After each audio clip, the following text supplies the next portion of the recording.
c'est les souris grillées. Et il y a plein d'asticots qui sont en train de manger la souris. Chaque soir, on tue 10, on tue 5, 6. Un jour, pour aller à l'école, j'avais mis un manteau.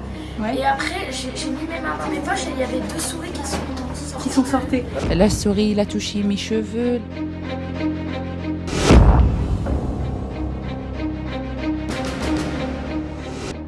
Bonjour, je suis Sullivan Jous, élu de la ville de Sevran. Bonjour tout le monde, je m'appelle Talbi Rachida. Je suis Moustapha Benouidrine, le mari de Madame Talbi Rachida. On a 4 enfants ensemble. J'aimerais que vous puissiez nous expliquer aux téléspectateurs la situation dans laquelle vous vivez actuellement. Vous êtes domicilié ici à Neuilly-sur-Marne avec le bailleur ICF La Sablière.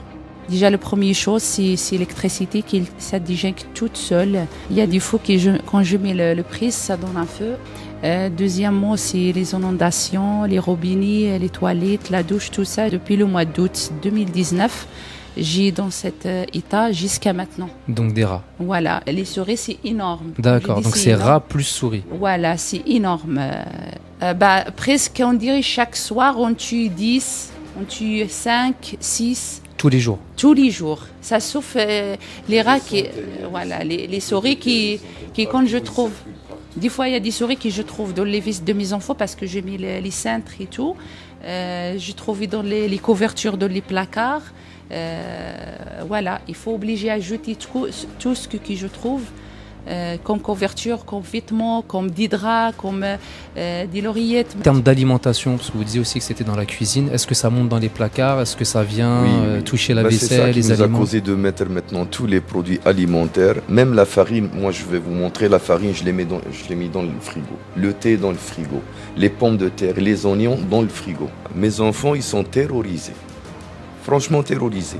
C'est-à-dire, quand tu vois un enfant de 3 ans qui ne dort pas la nuit, parce qu'il y a les rats, il y a les souris, et il compense ça le matin, et il va rater l'école, ça c'est sûr. D'ailleurs, le collège, l'école, tous ces établissements, ils sont au courant. Exactement. Donc ça veut dire que là, ils se retrouvent peut-être en situation d'échec scolaire à cause du bailleur qui ne prend pas ses responsabilités. On a le sentiment qu'on mène une vie totalement anormale.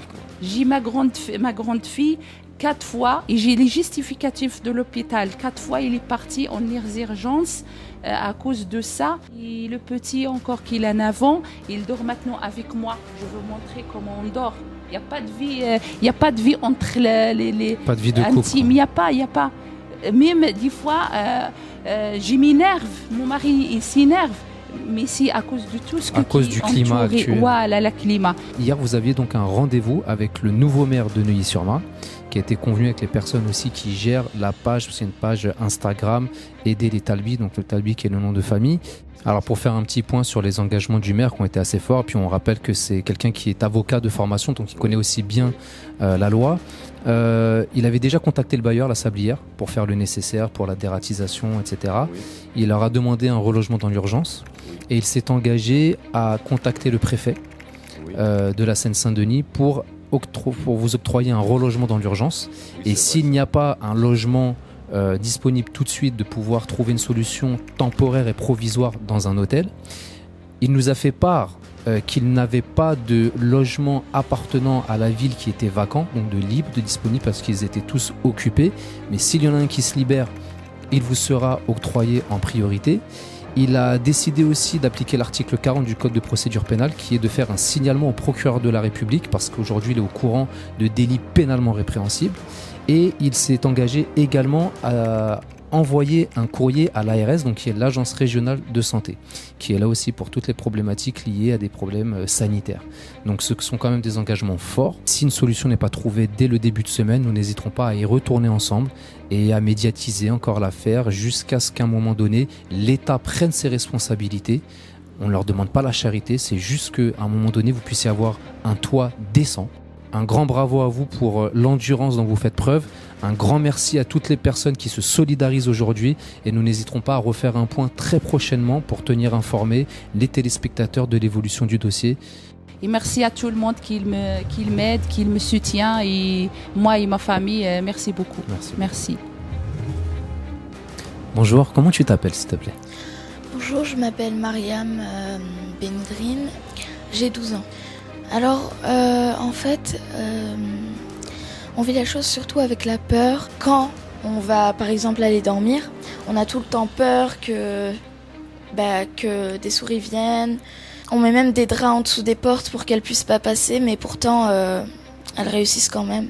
Ça devient terrifiant, on va dire. Et donc du coup, toi, au niveau de la scolarité, t'es en quelle classe? En 6e? En 6e, et là, je vais passer en 5e. Tu passes en 5e. Est-ce que du coup, ça te provoque quelques difficultés dans ta scolarité, dans ton apprentissage? Oui, parce que c'est aussi le regard des gens. Enfin, je veux dire, c'est les insultes, le regard des gens. Et il y a même des élèves qui disent oui, moi je veux pas te parler, tu vas me contaminer, je vais avoir des souris chez moi et tout. Moi je les calcule pas, mais à force ça devient lourd de recevoir des critiques comme ça. Bah, si c'est répétitif, ça peut devenir du harcèlement scolaire, donc c'est jamais évident effectivement. Même quand par exemple on est ici, on regarde la télé, il y a des souris qui passent comme ça, et nous tellement on a vu ça, bah maintenant pour nous c'est normal que ça se passe. J'ai même vu une vidéo sur Instagram où ton papa ramène une souris en décomposition avec des vers qui sont en train de la manger, c'est ça?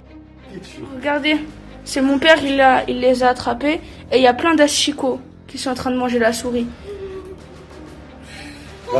Au début, la peinture était toute blanche. On est arrivé et en fait, ils ont mis de la peinture sur l'humidité pour qu'on la voit pas et qu'on quitte pas l'appartement. Après, on a vu l'humidité, on est parti les voir, on a pris un rendez-vous. Ils ont dit non, c'est venu parce que c'est à côté de la douche, alors que ma Il y a de la chambre. moisissure qui vient? Des Oui, des traces noires, un petit Oui, peu. oui. Tout ça, d'accord. Parce qu'en fait, déjà que j'ai déjà fait de l'asthme et à cause de l'humidité, je Ça peux refaire. s'aggrave. Voilà, Donc vous avez condamné la chambre.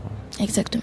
Donc vraiment un grand bravo à toi aussi, un grand bravo à toute la famille parce que c'est pas facile et vous avez vraiment tout notre soutien, tout le soutien des personnes qui aujourd'hui se solidarisent sur les réseaux sociaux. Donc merci à toi, un grand bravo et je te dis à très bientôt et nous ferons vraiment tout pour vous sortir de là. D'accord, merci.